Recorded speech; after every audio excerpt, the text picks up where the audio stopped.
या पत्रातून तिने मागणी केलेली आहे की ॲडव्होकेट असीम सरोदे यांची विशेष सरकारी वकील म्हणून नियुक्ती झाली पाहिजे। विशेष सरकारी वकील म्हणून नियुक्त करताना जे राजकारण सातत्याने सुरू आहे, विशिष्टच काही लोकांना नेमणूक केली जात आहे, ते अत्यंत चुकीचं आहे। ती पुण्याच्या पोलीस आयुक्तांना भेटायला गेली होती की माझ्यातर्फे विशेष सरकारी वकील म्हणून माझी म्हणजे तिच्यातर्फे माझी नेमणूक करावी असं तिचं म्हणणं होतं। आणि तेव्हा तिला सांगण्यात आलं की एक दिवस आधीच प्रस्ताव त्यांनी पाठवलेला आहे, त्यामुळे तिला उशीर झाला असं सांगण्यात आलं। पण तेव्हा त्याच्यानंतर मी सुद्धा भेटायला गेलो की या मुलीची अशी इच्छा आहे, तिने तुम्हाला पत्र दिलेलं आहे, तर हा प्रस्ताव पाठवणं ही एक साधी प्रक्रिया आहे आणि तो प्रस्ताव पाठवला म्हणजे ते काही फायनल डिसिजन आहे असं त्याचा अर्थ होत नाही। त्यामुळे तुम्ही आणखी एक प्रस्ताव पाठवा अशी माझी त्यांना विनंती होती। त्यांनी ते केलं की नाही मला माहिती नाही। त्यानंतर कायद्यानुसार विधी आणि न्याय विभाग हे ठरवत असतात, तर हे पत्र तिने दिलेलं आहे 20 तारखेला। या पत्रातून तिने मागणी केलेली आहे की ॲडव्होकेट असीम सरोदे यांची विशेष सरकारी वकील म्हणून नियुक्ती झाली पाहिजे। आता इथे जरी माझं नाव असेल तरी पण विषय हा मला व्यापक असा वाटतो की विशेष सरकारी वकील म्हणून नियुक्त करताना जे राजकारण सातत्याने सुरू आहे, विशिष्टच काही लोकांना नेमणूक केली जात आहे, ते अत्यंत चुकीचं आहे।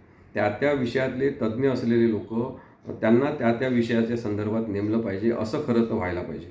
महाराष्ट्रातल्या वेगवेगळ्या लोकांना नेमलं पाहिजे आणि जेव्हा हे लक्षात आलं की एकाच काही व्यक्तीची किंवा 2-3च व्यक्तींची नेमणूक होत आहे आणि ते सगळे महाराष्ट्रभर फिरत असतात विशेष सरकारी वकील म्हणून, तेव्हा औरंगाबाद उच्च न्यायालयाने एक निकाल दिला आहे जस्टिस तानाजी नलवडे यांच्या प्रामुख्याने त्यांच्या अध्यक्षतेखाली, आणि त्या निर्णयात त्यांनी सांगितलं आहे की स्थानिकच वकील त्यांना प्राधान्याने विशेष सरकारी वकील केलं पाहिजे, बाहेरगावचे वकील ते करायला नको असं त्यांनी एक निर्णय दिला आहे।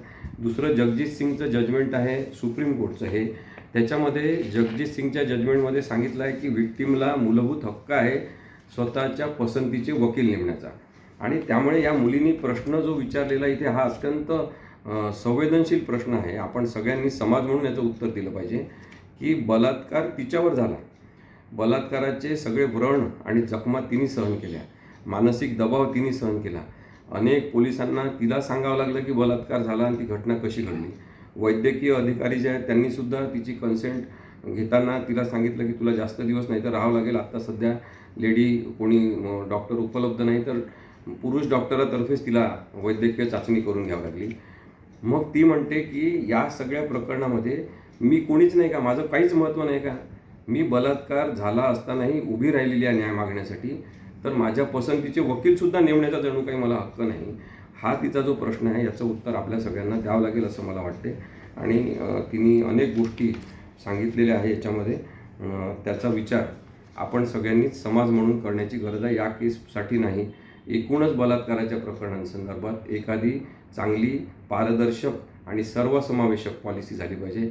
राजकीय कारणांसाठी या अशा प्रकरणांमध्ये वकील कोणता नेमायचा आणि ते प्रश्न उद्भवायला नको असं मला वाटतं। सर, आता पुढली प्रक्रिया काय असते? आणखी प्रस्ताव पाठवला नाही तर मग आता परत तुमची नियुक्ती करावी अशी तिची मागणी आहे प्रधान सचिवाकडे? नाही, आता तो जो प्रस्ताव पोलीस कमिशनरनी पाठवलेला आहे असं म्हणतात तो, आणि तिचं हे पत्र, या सगळ्यांचा एकत्रित विचार केला जाईल आणि गृहमंत्री जे आहेत त्यांच्या कार्यालयामध्ये याच्यावर चर्चा होऊन त्यानंतर नक्की नाव कोणतं आहे ते नक्की केलं जाईल। माझी नियुक्ती झाली नाही तरी मी त्या मुलीसोबत सुरुवातीपासून आहे आणि शेवटपर्यंत राहणार आहे। मी आत्तासुद्धा याच्यात सगळी प्रक्रिया पूर्ण केलेली आहे की माझं कन्सेंट लेटर दिलेलं आहे, माझं अंडरटेकिंग दिलेलं आहे, आणि या अंडरटेकिंगमध्ये मी स्पष्टपणे सांगितलं आहे की मी हे केस चालवायसाठी विशेष सरकारी वकील म्हणून 1 रुपया ही फी घेईन त्या मुलीकडून, आणि ते पत्रसुद्धा सोबत जोडलेलं आहे। त्यामुळे सरकारचा कोणताही खर्चसुद्धा होणार नाही आहे। मला असं वाटते की या सगळ्या गोष्टींचा त्या मुलीची भावना म्हणून आणि व्हिक्टीमचा मूलभूत अधिकार स्वतःच्या पसंतीचा वकील नेमायचा म्हणून सरकार करतील।